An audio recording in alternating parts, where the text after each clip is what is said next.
ছাব্বিশে মার্চ মহান স্বাধীনতা দিবস।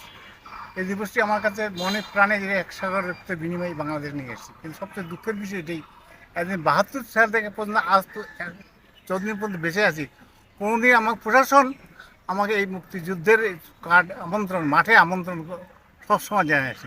আজকে এই প্রথম জীবনের সবচেয়ে দুঃখ হলো সত্য যে রাজমিয়াটের প্রশাসন এখন পর্যন্ত কোনো কার্ড আমাকে দেয়নি। কারণটা কি বুঝলাম না, কারণটা কি? আমি কি আমার অপরাধটা কি? মুক্তিযুদ্ধ করা অপরাধ, আমাদের স্বাধীনতা যুদ্ধে থাকা অপরাধ? আমি একমাত্র ব্যক্তি লাইনম্যাটে বীর প্রতীক, ক্যাপ্টেন আইজুল হক বীর প্রতীক। আমি অনলি দ্য ম্যান, স্বাধীনতা যে রাষ্ট্রের ১২৬ জন খেতাব, তার মধ্যে আমি একজন রাজমেন্টে বেঁচে আছি। এর চেয়ে বড় দুঃখ কিন্তু আমার বাড়ির লোকজন বলছে আপনি এখন পর্যন্ত ইয়েতে মাঠে যাননি, তো লজ্জা লাগে আমাকে মাঠে না দেওয়া। এই প্রথম মাস এটা আমাদের শুধু লালমনিরহাটবাসী নয়, এটা জাতীয় পর্যায়ে এটা আমাদের জন্য লজ্জাস্কর। এবং লালমনিরহাটের একমাত্র জীবিত খেতাবপ্রাপ্ত মুক্তিযোদ্ধা ক্যাপ্টেন আজিজুল হক বীর প্রতীক, এটা আমরা সবাই জানি। প্রতি বছর ৭১ সালের পর থেকে প্রতি বছর উনি প্রশাসন কর্তৃক আমন্ত্রিত হলেও এবারে আমন্ত্রিত হয়নি। বিষয়টি আমাদের জন্য যেমন লজ্জাস্কর এবং হতাশাজনক। এর প্রতিবাদ আমরা জানাই। আমি তো বিস্মিত হয়েছি, কারণ একজন খেতাবপ্রাপ্ত মুক্তিযোদ্ধা,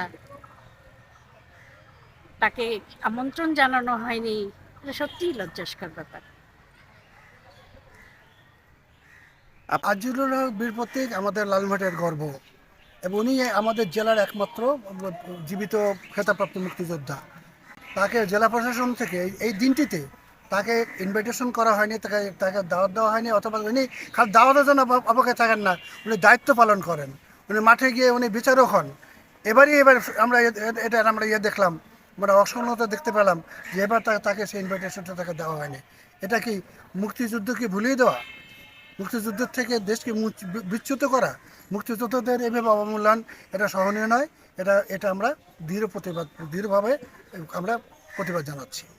আচ্ছা, আমার কাছে অত্যন্ত কষ্ট এবং দুঃখ যে একজন বীর প্রতীক হিসেবে মুক্তিযুদ্ধের একজন ধারক বাহু মুক্তিযোদ্ধা হিসেবে আমাকে এই কার্ড না দেওয়াটা আমি কোনো সমুচিত মনে করি। মানে এর মধ্যে কোনো কর্মসূচি থাকতে পারে, এটা মুক্তিযুদ্ধকে চেতনাকে সমন্বিত করার জন্য চাইছে, মুক্তিযোদ্ধাকে সম্মান জানাবে, এইটাই হলো তার কাছে। প্রশাসন এখনও মুক্তিযোদ্ধা শুধু তাই নয়, এই ব্যাপারে আমি এডিসি জেনারেলকে কয়েকবার টেলিফোন করি। এই যে কোনো আমি আমার কার্ডের কথা কার্ড না আমাকে আমি গান পারবো কিনা, আমার এই কবে প্রোগ্রাম কী আপনার, সে প্রোগ্রাম টেলিফোন ধরে নিলে কোনো উত্তর দেয়নি।